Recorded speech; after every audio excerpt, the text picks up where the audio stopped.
tomorrow will mark 5 months since the racist massacre at the Jefferson Avenue Tops here in Buffalo, a shooting that had a profound impact on this entire region. Not just the lives lost, but the trauma it left behind, and also the very real effect of closing the area's only supermarket. It exposed the lack of options for neighbors looking for fresh food. That lack of food equity is a real problem, not just in Buffalo, but across America. And it's what brought people from around the country together to Buffalo today for the American Food Equity Conference. The goal is to have a discussion on how to address those issues that have plagued poorer neighborhoods for so long, and to hear from people in East Buffalo on the reality of the situation that they deal with every day. And joining us live right now is the founder of the American Food Equity Conference and a man of many issues here in Western New York, Kevin Gaughan. Thanks so much for coming in studio tonight. I know that this really just wrapped up a short time ago. I wonder if you can kind of give us your top takeaways from all the discussions that happened over many hours today. We learned a great deal today, but perhaps the most dramatic lesson is Buffalo is poised to lead the way in finally redressing this American chronic problem.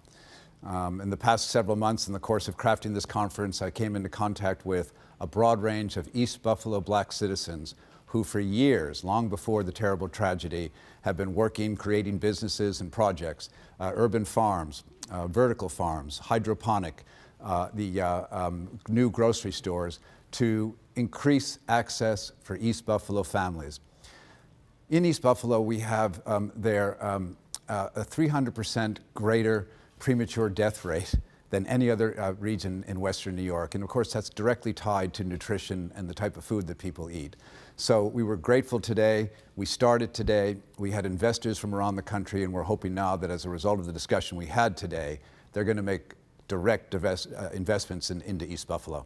And Kevin, we know that this is such a wide-ranging problem, right? You touched on it there, how many different facets there are to this. It seems like it was important for you as I, just kind of looked over the list of speakers. I mean, there was real diversity in people's backgrounds and in their expertise and in how they are going to kind of help come together to approach this. That was certainly true, Michael, and we were grateful for, we had food justice scholars, practitioners, educators, and perhaps most important, we had investment bankers and Black executives from venture capital firms, banks, and then local banks. The Bank of America, Ted Janicki was there, M&T Bank was there. And it was fascinating to see the finance people have this direct conversation with Black-owned businesses in East Buffalo, businesses in endeavoring to reduce and eliminate these food deserts and create more access. They answered all their questions.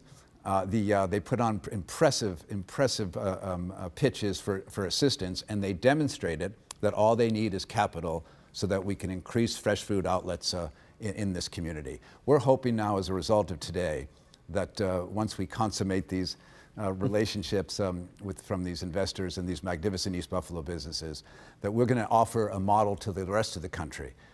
As you said, Michael, this is not just unique to Buffalo. This is something that exists around the country, and perhaps, again, in the aftermath of the unspeakable, inhumane act of last May, that this might be a small way to honor those who lost their life for the simple reason that they were in search of fresh vegetables and fresh food.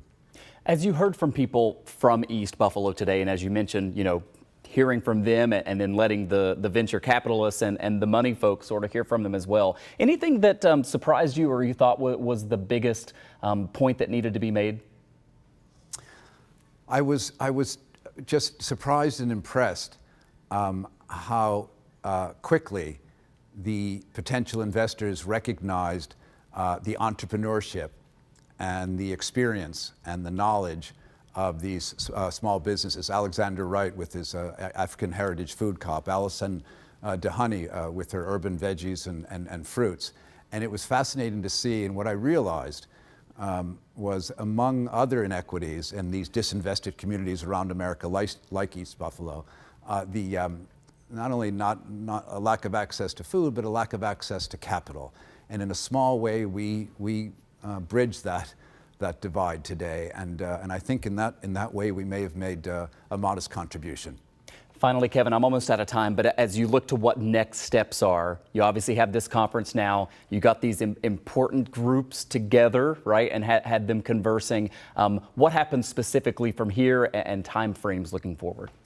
We're looking to complete our work that we began today in the coming weeks.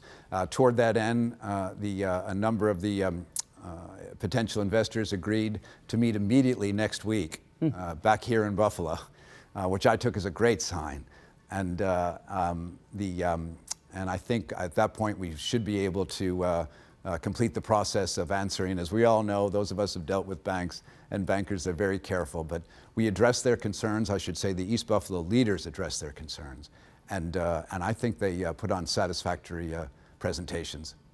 Yeah, it seems like a lot of progress today on such an important topic. Kevin Gahn founded the American Food Equity Conference, got all of these people together. Kevin, please keep us updated as there are developments, and thanks for coming in. Yes, sir. My honor.